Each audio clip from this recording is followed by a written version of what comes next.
Don't target only ఈ అయోధ్య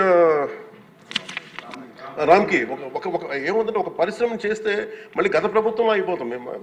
ముఖ్యమంత్రి గారి ఇంటెన్షన్ కూడా అది కాదు.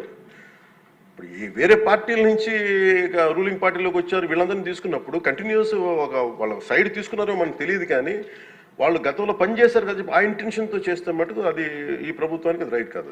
అది we are committed for it. At the same time we are here to make sure certain positive changes has to take place. But how do we take it forward? ఇది ఒక విస్తృత స్థాయి చర్చ జరిగితే తప్ప, గౌరవ ముఖ్యమంత్రి గారు కూడా దీని మీద నిర్ణయం తీసుకోవాలంటే గౌరవ సభ్యులందరూ కూడా దీంట్లో పాల్గొని ఈ నిర్ణయం తీసుకుంటే, ఈ పాలసీ చేంజ్ చేస్తే, ఇంప్లిమెంట్ చేస్తే, ఒక పాలసీని ఇంప్లిమెంట్ చేయాలో ఏమేమి ఉంటాయి కళ్ళ ముందు. మనకి ఈ రోజుకి వివేకానంద గారి కేసులో మర్డర్ జరిగిందని తెలుసు, మనం ఇంకా చేయలేకపోతున్నాం దాన్ని.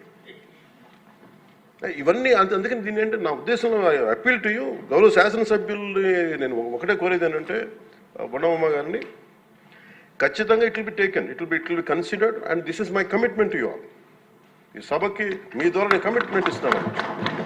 పర్యావరణాన్ని చాలా చాలా ప్రథమ బాధ్యతగా మేము తీసుకున్నాం అధ్యక్ష. కాకపోతే దీనికి ఏంటంటే ఫండింగ్ ఇవన్నీ ఉన్నాయి, మేము ఫండింగ్ దాటి కూడా చెప్తున్నాం అధ్యక్ష. ఇది ఒక మీరు ఎమోషనల్ కమిట్మెంట్ అనుకోండి, దీన్ని ఒక గుండె లోతుల నుంచి వచ్చిన ఒక స్ఫూర్తితో చెప్తున్నా ఏదన్నా అనుకోండి. ఈరోజు మనకి నిజంగా పర్యావరణాన్ని పరిరక్షించాలంటే అంత నిధులు కూడా లేవు మనకి. ప్రజలు తినేసి